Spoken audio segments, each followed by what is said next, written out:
Hey, what's going on, everybody? You guys are checking out episode number 158 of the Hoop Doctors podcast. Of course, I go by the name of Kevin Burke.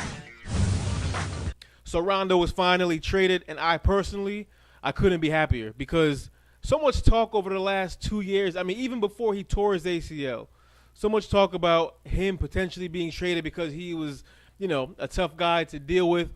I was sick of hearing about it, frankly. I was tired of hearing about Rondo, leading into this season and during this season.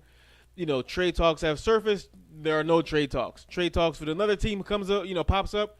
Danny Ainge shoots that down. Enough with the Rondo trade talk. And all of a sudden on Thursday, you heard rumors on Twitter that, the Mavericks, they followed Rondo on Twitter. That was a big thing. And so we said, maybe there's something going on there.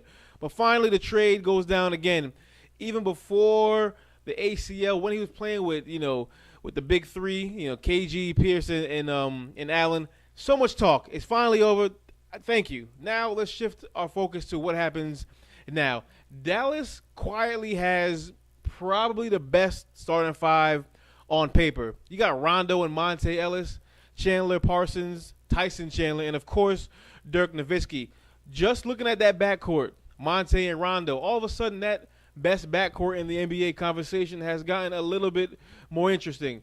Not to mention the fact that the Western Conference landscape has also gotten a little more interesting. The Mavericks are 19-8, and they have one of the best offenses in the league. It's only going to get that much better. The speed that this team now has on the perimeter in the backcourt with Rondo and Ellis is crazy. Rondo, to his credit, playing on a terrible Celtics team, leads the league in assists. Imagine what he's going to be able to do with this team. Watch out for Dallas. Needless to say, that's going to be an interesting team as we get towards the playoff. Now, the Celtics, they didn't necessarily get a lot back in terms of quality that can help them. They got a lot of, in terms of quantity, they got a lot of players and draft picks, but they had to move Rondo. He's going to be a free agent at the end of the year, and he was probably going to leave, but that begs the question, what is he going to do at the conclusion of this season in Dallas?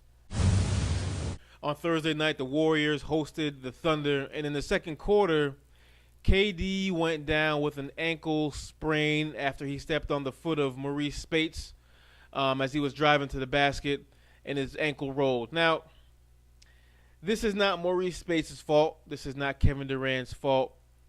It's those damn sneakers.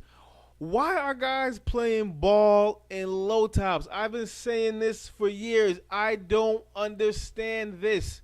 If you think about Kobe's and KD's, so yes, I'm talking to you, Nike. Why are we making low top basketball sneakers for these top performing athletes? Why? Somebody help me understand this. Because when I was a kid, when I was coming up, if you were playing ball on low tops, you would have got clowned. You don't come out to the court. You don't come out here playing ball in running shoes. That's what these KDs and Kobe's look like, running shoes. I mean, yes, you can roll your ankle with, wearing a high top. I've done it. I'm sure you've done it. But it's less likely with a high top or with ankle braces that, AI used to wear back in the day that a lot of people wore because AI made them cool. What happened to the support around the ankle? We're manufacturing and making low-top basketball sneakers on purpose. I get it. They're fashionable. The KDs and the Kobe's, they look good. They're nice-looking sneakers. They're cool. But we're talking about playing basketball in low tops.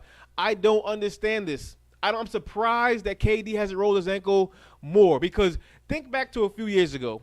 I think it was the first year Nike they started making those low tops for Kobe. I swear it seemed like he rolled his ankle every other day. And not just regular rolls. I mean the part where he would roll his ankle and the side would touch the court. I mean severely rolled ankles. And I look no further than these low top sneakers that they keep having this guy playing. So I'm starting to petition. I'm starting a movement. I'm starting the anti-low top basketball sneaker movement. Are you on board with me? The Golden State Warriors have the best record in the NBA, but are they for real? Are they going to be able to sustain this throughout the entire course of the season. And, of course, as we get into the playoffs, I asked this question because they're obviously very, very perimeter heavy. You know, the Splash Brothers and Klay Thompson and Stephen Curry and all that. They shoot a lot of jump shots, that team. Now, granted, those two guys, they can shoot, but they shoot a lot as a team. Iguodala shoots a lot of threes as well. Draymond Green shoots a lot of threes as well. Bogut is now out with a knee injury, and David Lee has been out as well, too. So you're losing your two best front court players, right? And you're going to continue to build around and win games based on this outside perimeter shooting. And you know, you live by the three and you die by it. So, I don't know. Listen, to their credit, Bogut he's not scoring 25 points a game. He's scoring less than 10 points a game and grabbing about 10 rebounds.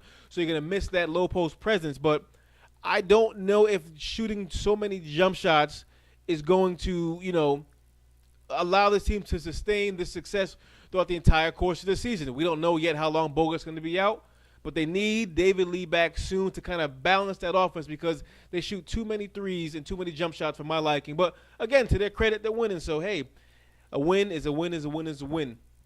But that's all I got, folks. That's podcast number 158. I will be back next week to rant some more about low-top basketball sneakers. Until then, my name is Kevin Burke, and I'll check you guys out later. Be good.